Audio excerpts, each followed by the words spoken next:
আগের ভিডিওর কন্টিনিউশন থেকেই শুরু করছি বন্ধুরা। আশা করি তোমরা সকলেই ভালো আছো। তা যাকে আমি আমার বাবাকে নিয়ে তখন মানে কাকু বলে গেছে বলে এতটা খারাপ হবে বা কিছু হবে আমার তো মাথায় আসছে না, যে বাইপাস হয়ে গেছে ভালোই থাকবে, হয়তো অন্য কিছু সমস্যা হচ্ছে। আমি সেদিনকে মানে যেদিনকে নিয়ে গেছি সেটা হচ্ছে নভেম্বর মাসের 27 তারিখ, আমাদের পাশের বাড়ির মেয়েটার বিয়ে। সেদিন সকালবেলা আমি বাবাকে নিয়ে ওই আগের যে ডাক্তারবাবু যিনি আমাকে ফোন করেছিলেন ওনার কাছে নিয়ে গেলাম, যে ডাক্তারবাবু এরম এরম হচ্ছে সমস্যা, কেন? উনি তখন, এটা সকালবেলা নিয়ে গেছিলাম, উনি তখন সাথে সাথে ওখানে ইসিজি করলেন। ইসিজি করে আমাকে বলছেন তোমার আগের ইয়েটা কোথায়, ইসিজিটা কোথায়? না আনিনি, বলে শিগগির বাড়ি থেকে নিয়ে এসো। আমি আবার বাবাকে ওখানে রেখে শুয়ে দিয়ে আমি বাড়িতে এসে আগের ইসিজির কাগজটা নিয়ে গেলাম।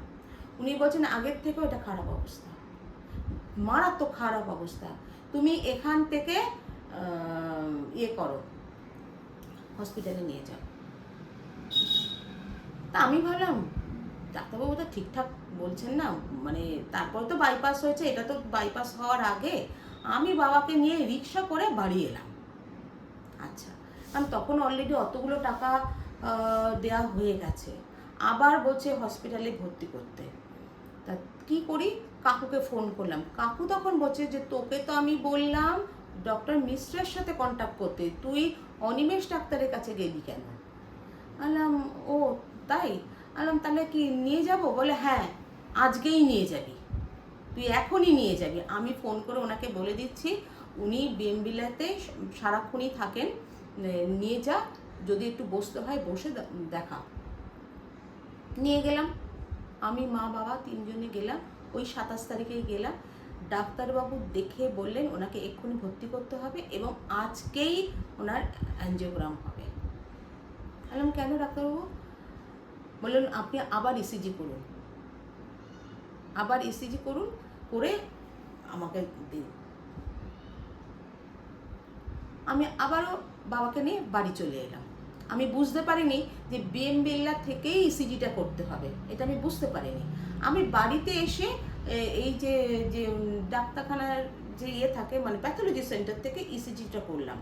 করে নিয়ে যখন ওনাকে সন্ধেবেলায় বলতে গেছি যে এই দেখুন ইসিজি রিপোর্ট, তখন উনি বলছে পেশেন্ট কোথায়? বললাম পেশেন্ট তো বাড়িতে। মানে শিগগির বাড়ি নিয়ে আসুন এখানে। আমি আইসিইউতে ওনার জন্য একটা সিট বুক করে রাখছি, কারণ পেশেন্ট পরপর ঢুকে গেলে উনি সিট পাবেন না, আমি অলরেডি বুক করে রাখছি। তখন বিএমবিলাতে পার ডে আইসিইউর ভাড়া হচ্ছে 5,000 টাকা করে, শুধু ভাড়া, আনুষঙ্গিক জিনিস বাদ। আর তখন মার্চ মাসে, মানে ওই অলরেডি তো 95 সাল, তো 95 সালের মার্চে দেবী সেটি বিএমবিল্লা থেকে চলে গেছেন, ওই জায়গায় এসছেন সিরুপ চ্যাটার্জি সার্জন। পাশের বাড়িতে বিয়ে, বর এসছে, সেই বরের গাড়ি করে বাবাকে নিয়ে গেলাম, কারণ কোনো গাড়ি আমি পাচ্ছি না তখন। মানে এমন একটা মানে সিচুয়েশন তৈরি হলো। আমি ওই বরের গাড়িতে করে রাত্রি তখন 9:30টার সময়, ওই ফুল দিয়ে সাজানো গাড়ি, বাবাকে নিয়ে গেলাম। ডক্টর মিশ্রা বললেন আপনি অপেক্ষা করবেন, আপনি এখন যাবেন না, এক্ষুনি অ্যাঞ্জিওগ্রাম হবে, অ্যাঞ্জিওগ্রামের রিপোর্ট শুনে আপনি বাড়ি যাবেন। সাথে সাথে অ্যাঞ্জিওগ্রাম হলো, 10% ব্লকেজ। শুধু ব্লকেজ নয়, এই যে আগের অপারেশনটা সম্পূর্ণ ফল্ট, তার মাঝখানে 1.5 মাস হয়ে গেছে। যে কোনো অপারেশন ফল্ট হলে অন্তত 1 সপ্তাহ থেকে 15 দিনের মধ্যে আবার করতে হয়, কিন্তু তা না হলে 6 মাস বাদে করতে হয়, উনি আমাকে জানালেন। কিন্তু এটা এমন একটা টাইম, 1.5 মাস কেটে গেছে, ওনাকে 6 মাস অবধি অপেক্ষা করানো যাবে না, আবার এক্ষুনি করতে হবে। ওনার প্রচণ্ড লাইফ রিস্ক, উনি বলেই দিলেন। যখন তখন উনি যে বেঁচে আছেন, কারণ ওনার ডান দিকের জিনিস বাঁ দিক হয়ে গেছে, আইডিয়া করছেন, এরকম হয় না।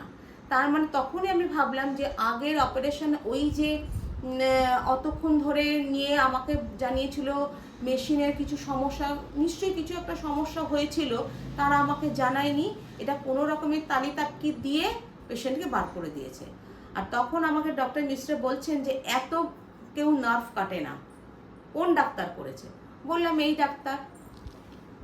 উনি আর কিছু বললেন না। উনি বাবার সাথে যেটুকু যা কথা হলো তা বললেন যে দেখুন, আপনি কেস করলেও এই ক্ষেত্রে করতে পারবেন না, তার কারণ কেসটা আপনি কার বিরুদ্ধে করবেন? প্রাইভেট ডাক্তার তো হসপিটালে করেছেন, হসপিটালের বিরুদ্ধে করতে হবে। আপনার অনেকখানি যদি চ্যানেল থাকে তবে আপনি এখান থেকে কেস করে জিততে পারবেন, নাহলে পারবেন না। তা আমি একা, আমার পাশে আর কেউ নেই, আমার হাজব্যান্ডও নেই পাশে। তা আমি তখন বললাম যে ডাক্তারবাবু, আগে বাবাকে সুস্থ করি, তারপরে কেস কামারিটা ভাববো, কারণ এই মুহূর্তে আমি আর ওটা ভাবতেই পারছি না, আমি আগে সুস্থ করে নিই। উনি তখন বলে দিলেন যে আজকে অ্যানজিওগ্রাম হয়ে গেল, মোটামুটি ধরে রাখুন কাল বাদে পরশু দিন ওনার বাইপাস হবে আবারও। আপনি কালকে সকালেই আসবেন, সিরুপ চ্যাটার্জির সাথে কথা হবে, আমি কথা বলে রাখবো, কথা বলবেন। আমি গেলাম, বাড়ি এলাম ওই রাত্রে। এবার তো আমাদের মাথায় হাত, কি করব, কোথা থেকে কি করব, এবার টাকা পয়সা পাবো কোথায়? মোটামুটি আইডিয়া দিল যে 70 থেকে 80 হাজার টাকা জমা করতে হবে। আর বাবাকে ভর্তি করার সময় 5,000 টাকা দিয়েছিলাম, 5,000 না 10,000 দিয়েছিলাম, 70-80 হাজার টাকা দিতে হবে ভর্তি হতে। আমি তখন এসে আমার বরকে বলতে, আমার বর বলল যে ঠিক আছে, আমার কাছে আছে 78,000 টাকা আছে, তুমি এই টাকাটা নিয়ে যাও, নিয়ে গিয়ে তোমার বাবার আপাতত ট্রিটমেন্ট করো, তোমার বাবার যখন করবে আমাকে যেন টাকাটা দিয়ে দেয় ফেরত। তা আমি বললাম ঠিক আছে। তা পরের দিন, মানে যেদিনকে এনজিও হলো তার পরের দিনের কথা বলছি, সেটা হচ্ছে ডিসেম্বর মাসের 6 তারিখে অপারেশন হচ্ছে, এটা 3 তারিখের কথা। সেদিনকে আমার শ্বশুরমশাই সন্ধেবেলায় ওই টাকাটা নিয়ে বিমবিলাতে আসে, এসে টাকাটা আমার হাতে দেয়, দিয়ে আমার মাকে বলে যায়, দিদি চিন্তা করবেন না, অসীমবাবুর যা অবস্থা উনি তো আর বাঁচবেন না, আপনার জামাই শুধু শুধু টাকাগুলো দিচ্ছে, এরপর হয়তো আপনার জামাই আর টাকাগুলো ফেরত পাবে না, মন খারাপ করবেন না, এটাই মেনে নিন। উনি এই মধুর বাণীটা দিয়ে চলে গেলেন। এইবারে আমাদের একটা লং জার্নি শুরু হলো, আমার আর আমার মায়ের বাড়ি বেমবিল্লা, বাড়ি বেমবিল্লা। যথারীতি ডিসেম্বর মাসের 6 তারিখ অপারেশনের ডেট ডাক্তারবাবু দিয়ে দিলেন।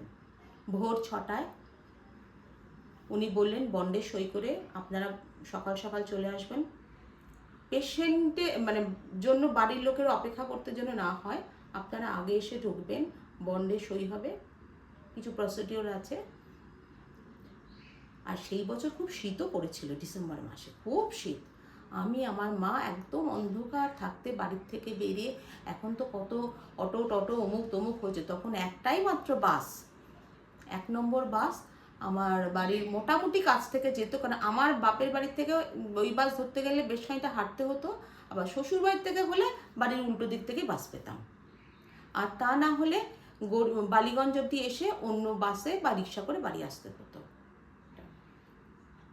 যাকে পৌঁছে গেলাম, ঠিক ভোর 6টায় বাবাকে ওটিতে ঢুকিয়ে নিল, এবং তারপরেও 3-4 জনকেও মানে পেশেন্ট ঢুকিয়েছে। 12টার পর থেকে প্রত্যেকের বাড়ির নাম ধরে ধরে ডাকছে যে এর ওটি হয়ে গেছে, আপনারা এই সময় দেখতে যান, অমুক জায়গায় যান দেখতে। 3-4 জনের নাম দেখে বলে দিল, অসীম চক্রবর্তীর নাম আর বলছে না। এক এক করে সব আত্মীয় স্বজনরা আসছে।